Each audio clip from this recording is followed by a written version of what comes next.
నమస్తే, నేను అంకిత. తెలంగాణ అసెంబ్లీలో చంద్రబాబు నాయుడు గారి నేమ్ అయితే వచ్చింది. అయితే తెలంగాణలో 24 గంటల కరెంటు ఇవ్వడానికి గల కారణం చంద్రబాబు నాయుడు గారే అనేసి తెలంగాణ సీఎం రేవంత్ రెడ్డి అన్నారు. అసలు దీనికి కారణం ఏంటి? మరిన్ని విషయాలు డిస్కస్ చేయడానికి నాతో పాటు సీనియర్ జర్నలిస్ట్ సిఎస్ సార్ ఉన్నారు. ఆయనతో మాట్లాడదాం. Hi sir. Hello sir, Telangana అసెంబ్లీలో చూసుకుంటే ఆంధ్రప్రదేశ్ సీఎం చంద్రబాబు నాయుడు పేరు అయితే వినిపించింది. సో ఏంటి అనేసి అంటే, ఇప్పుడు తెలంగాణలో 24 గంటలు కరెంట్ ఇచ్చింది చంద్రబాబు నాయుడు అనేసి ఇప్పుడున్న సీఎం రేవంత్ రెడ్డి అయితే అన్నారు. సో ఇది ఎంతవరకు నిజం అంటారు? రేవంత్ రెడ్డి ఎందుకు చంద్రబాబు నాయుడు గారి గురించి మాట్లాడుతున్నారు? సో ఒకటేంటంటే, వాస్తవాలు అనేవి కొన్నిసార్లు తెరమరుగవుతాయి. ఓకే. ఇప్పుడు స్వాతంత్ర ఉద్యమంలో కూడా మనం చూస్తే కనుక సుభాష్ చంద్రబోస్ వీళ్ళందరూ చాలామంది ఉన్నారు. భగత్ సింగ్ వీళ్ళంతా స్వాతంత్ర సమర యోధులుగా ఉన్నటువంటి వాళ్ళు. ఇలాంటి వాళ్ళు చాలామంది ఉన్నారు. కానీ స్వాతంత్రం తెచ్చింది ఎవరంటే గాంధీజీ అని చెప్తుంటాం. కానీ గాంధీజీతో పాటు అనేక మంది ప్రాణత్యాగాలు చేశారు. కానీ చరిత్రలో నిలిచింది ఎవరు? గాంధీజీ ఇలాంటి వాళ్ళు నిలిచారు. కానీ మిగతా వాళ్ళు, ఇప్పుడు సుభాష్ చంద్రబోస్ ఆయన చేసింది చరిత్ర చెప్తుంది.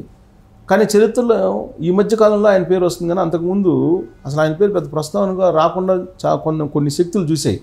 అలాగే తెలంగాణ అభివృద్ధి కోసం కానీ, తెలంగాణ ప్రగతి గురించి కానీ, లేదా హైదరాబాద్ ప్రపంచ పటంలో నిలవడానికి కానీ కారణం ఏంటంటే 25 సంవత్సరాల క్రితం చంద్రబాబు నాయుడు వేసినటువంటి బీజం.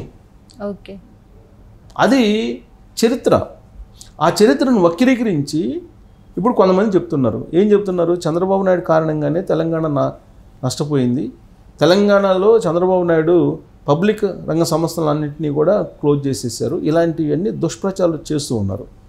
ఇలాంటి సమయంలో రేవంత్ రెడ్డి తెలంగాణ ముఖ్యమంత్రి హోదాలో అసెంబ్లీలో చంద్రబాబు నాయుడు గురించి ప్రస్తావన చేయటం అనేది ఇప్పుడు చర్చనీయాంశమైంది. దాంతోపాటు కొన్ని చురకలు కూడా వేశారు. తిన్నింటి వాసాలు లెక్క పెట్టద్దు అని చెప్పి చెబుతుంటారు పెద్దలు. తిన్నింటి వాసాలు లెక్క పెట్టినటువంటి వాళ్ళని క్షమించకూడదు అని చెప్పి చెప్తుంటారు. సపోజ్ నీకు ఎవరైనా లైఫ్లో సహాయం చేశారని, ఏం చేస్తాం మనం? సహాయం చేసిన వాళ్ళకి హాని అయితే చేయం కదా. హెల్ప్ చేయకపోయినా హాని అయితే చేయం కదా. చేయడానికి మనసు ఒప్పదు కదా. కానీ సహాయం చేసినటువంటి వాళ్ళే ఎన్నుపొడి పొడిచారు కేసీఆర్ అనేది రేవంత్ రెడ్డి చెప్పాడు. కారణం ఏంటంటే, తెలుగుదేశం పార్టీ పెట్టినటువంటి రాజకీయ భిక్షతోటే కేసీఆర్ ఫ్యామిలీ ఎదిగింది. కానీ తెలుగుదేశం పార్టీని తెలంగాణలో లేకుండా ఒక బూచిగా చంద్రబాబు నాయుడు చూపించి బలహీనపరిచేటువంటి ప్రయత్నం, తన అధికార దాహంతో ఆయన చేసినటువంటి పని, అది చెప్పేటువంటి ప్రయత్నం చేశాడు రేవంత్ రెడ్డి. ఇప్పుడు ఆ రోజు మంత్రి పదవి ఇచ్చినా ఎన్టీ రామారావు, ఎమ్మెల్యే ఇచ్చినా ఎన్టీ రామారావు. ఆ తర్వాత చంద్రబాబు నాయుడు ఎమ్మెల్యేగా పోటీ కంటెస్ట్ చేయడానికి అవకాశం ఇచ్చాడు కేసీఆర్కి.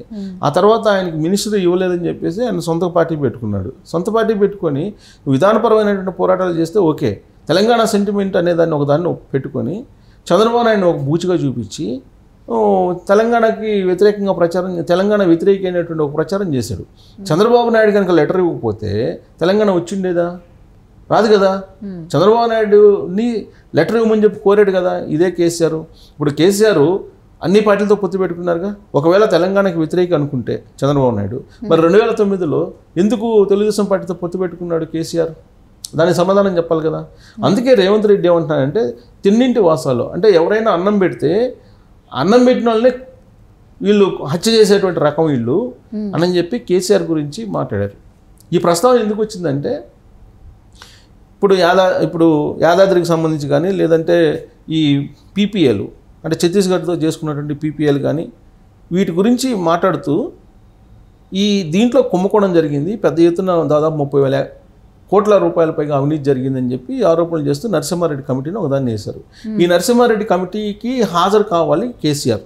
హాజరయ్యి తన ఒపీనియన్ ఏందో చెప్పాలి. కానీ చెప్పకుండా ఆయన సుప్రీంకోర్టుకి వెళ్ళాడు. ఓకే.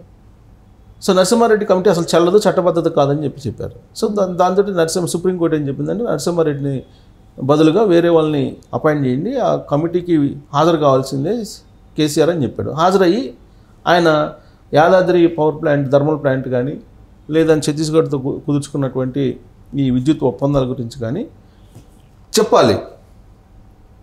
అది చెప్పకుండా దాటివేసేటువంటి ప్రయత్నం చేస్తున్నారు. అసలు 24 గంటల కరెంటు ఇవ్వాలి అనే కాన్సెప్ట్ ఎవరిది అంటే చంద్రబాబు నాయుడుది. ఎప్పుడో పీపీఎల్ చేశాడు ఎవరు? చంద్రబాబు నాయుడు. అప్పట్లోనే విద్యుత్ రంగంలో సంస్కరణలు చేశారు చంద్రబాబు నాయుడు. ఆ సంస్కరణల పుణ్యమే ఇప్పుడు 24 గంటల విద్యుత్. అదే విషయాన్ని రేవంత్ రెడ్డి చెప్పాడు అసెంబ్లీలో. ఇవాళ 24 గంటలు కరెంటు కానీ, లేదంటే 24 గంటల మంచినీళ్ళు కానీ, లేదా ఈ భూముల రేటు ఎంత పెరగడానికి కానీ, ఇవాళ మెట్రో రైలు ప్రయాణం సౌకర్యమైన ప్రయాణం కానీ, లేదా ఎయిర్పోర్ట్లో శంషాబాద్ ఎయిర్పోర్ట్ కానీ, లేదా ఔటర్ రింగ్ రోడ్ కానీ, ఇవి ఏ తీసుకున్నా కానీ, హైటెక్ సిటీ కానీ, ఇవి ఏ తీసుకున్నా కానీ చంద్రబాబు నాయుడు కనిపిస్తారు దాంట్లో. ఐఎస్బి కానీ, తర్వాత బయో ఇది కానీ, సో వీటిలో ఏది తీసుకున్నా చంద్రబాబు నాయుడు కనిపిస్తాడు హైదరాబాద్లో. అలాంటి చంద్రబాబు నాయుడిని ఒక ద్రోహిగా తెలంగాణకి చూపించేటువంటి ప్రయత్నం చేస్తున్నారు కేసీఆర్ ఫ్యామిలీ. వాళ్ళేమో చంద్రబాబు నాయుడు భిక్షతోటి రాజకీయంగా ఎదిగారు. ఎదిగి చంద్రబాబు నాయుడినే వెన్నుపోటు పొడిచేటువంటి ప్రయత్నం చేశారు అనేది రేవంత్ రెడ్డి అసెంబ్లీ వేదికగా వ్యక్తం చేసినటువంటి అభిప్రాయం.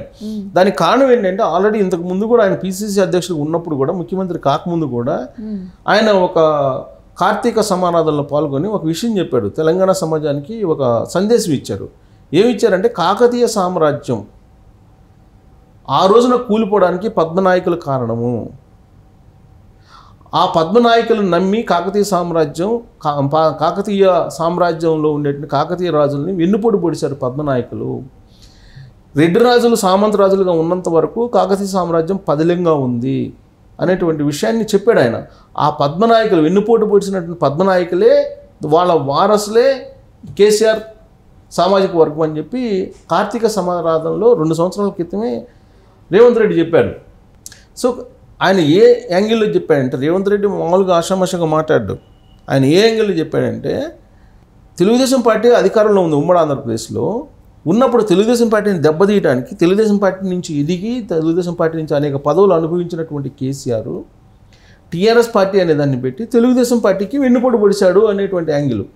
ఆ రోజు కాకతీయ సామ్రాజ్యంలో రెడ్డి రాజులు ఉన్నంత వరకు, రెడ్డి రాజులు సామంతరాజులుగా ఉన్నంత వరకు కూడా పగడ్బందీగా కాకతీయ సామ్రాజ్యం వర్ధిల్లింది. ఆ తర్వాత ఎప్పుడైతే పద్మనాయకులకి సామంతరాజులుగా బాధ్యతలు అప్పచెప్పారో కాకతీయ రాజులు వెన్నుపోటు పొడిచారు వీళ్ళు పద్మనాయకులు. దాంతో కాకతీయ సామ్రాజ్యం కూలిపోయింది. ఇప్పుడు అదే చెప్తున్నాడు కేసీఆర్ అనే అతను. ఇప్పుడు వెన్నుపోటు పొడిచాడు తెలుగుదేశం పార్టీకి, చంద్రబాబు నాయుడికి. ఆ రోజు పద్మనాయకులు ఏం చేశారు, ఇప్పుడు కేసీఆర్ కూడా అదే చేశాడు. అందుకే పద్మనాయకులు నమ్మకూడదు అని చెప్పి, అంటే కేసీఆర్ సామాజిక వర్గం ఇలా చేస్తుంది అనేది అప్పట్లోనే కార్తీక సమారాధన సందర్భంగా రేవంత్ రెడ్డి చెప్పాడు. ఇప్పుడు మళ్ళీ అసెంబ్లీ వేదికగా చెప్పాడు. చంద్రబాబు నాయుడు తెలంగాణకి ఏం చేశారు అనేది అందరికీ తెలుసు. ఇప్పుడు ఫ్రెష్గా వచ్చేటువంటి తరానికి, అంటే 20 సంవత్సరాల లోపు 18 సంవత్సరాల లోపు ఉండేటువంటి వాళ్ళకి తెలియకపోవచ్చు, కానీ 30 years 40 years 50 years ఉన్న వాళ్ళకి తెలంగాణకి చంద్రబాబు నాయుడు ఏం చేశారు అనేది తెలుసు. చంద్రబాబు నాయుడు ఉమ్మడి ఆంధ్రప్రదేశ్లో 96 నుంచి ఆయన 2004 వరకు అధికారంలో ఉన్నాడు. ఆ రోజున ఆయన ముఖ్యమంత్రిగా ఉమ్మడి ఆంధ్రప్రదేశ్లో తొలిసారిగా పదవి బాధ్యతలు తీసుకుంటున్నప్పుడు ఆ రోజున రెవెన్యూ ఆంధ్రప్రదేశ్లో 65%, 45% మాత్రమే హైదరాబాద్తో కూడినటువంటి తెలంగాణది ఉండేది. అలాంటి తెలంగాణకి ఆంధ్రప్రదేశ్ రెవెన్యూ మొత్తం డైవర్ట్ చేసి హైదరాబాద్ని ఒక కల్పవృక్షంలాగా చేసి తెలంగాణ మొత్తం డెవలప్మెంట్ కోసం దీన్ని ఒక ఇంజిన్గా తయారు చేసి, దీన్ని ఒక మంచి ఫైనాన్షియల్ ఇంజిన్గా తయారు చేసి హైదరాబాద్ని తెలంగాణకు అప్పచెప్పాడు చంద్రబాబు నాయుడు. దానికి కేసీఆర్ ఈయన విమర్శిస్తాడు చంద్రబాబు నాయుడిని. ఇవాళ గ్రోత్ ఇంజిన్ ఏది తెలంగాణకి అని అంటే హైదరాబాదు. దానికి కారణం, హైదరాబాద్ గ్రోత్ ఇంజిన్గా మారడానికి కారణం ఎవరంటే చంద్రబాబు నాయుడు అనేది ఎవరైనా చెప్తారు. 2004లో చంద్రబాబు నాయుడు విడిపోయినాటికి ఆంధ్రప్రదేశ్ రెవెన్యూ తగ్గిపోయింది.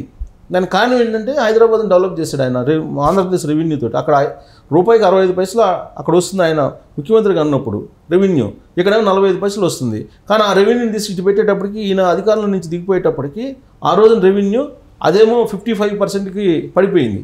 65 కాస్త 55 పడిపోయింది.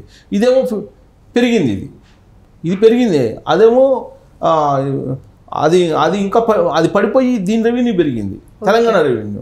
సో కాబట్టి తెలంగాణకి ఎవరైనా న్యాయం చేశారు అని అంటే అది చంద్రబాబు నాయుడు. చంద్రబాబు నాయుడు కారణంగానే ఇవాళ కృష్ణా నీళ్ళు వస్తున్నాయి, మంచినీళ్ళు తాగుతున్నారు తెలంగాణలో. ఈ విషయం రేవంత్ రెడ్డి అనేక సందర్భాల్లో చెప్పాడు. కరెంట్ 24 hours వస్తున్నా చంద్రబాబు నాయుడు కారణం. సో అలాంటి చంద్రబాబు నాయుడిని మీరు విమర్శించినంత మీరే నష్టపోతారు భవిష్యత్తులో కూడా. ఉన్న విషయం ఉన్నట్టు చెప్పండి. సహాయం చేసిన వాళ్ళకి మీరు ద్రోహం చెయ్యొద్దు అని చెప్తూ తాను అలాంటి వాడిని కాదు, నా సహచరులు కానీ లేదంటే నాకు సహాయం చేసినటువంటి వాళ్ళు కానీ లేదా పెద్దలను కానీ గౌరవించేటువంటి కుటుంబం నుంచి వచ్చాను నేను, కానీ మీ కుటుంబం వేరు అని చెప్పి అసెంబ్లీ వేదికగానే ఎత్తిపొడిచాడు కేసీఆర్ని. Okay, thank you sir. Thank you.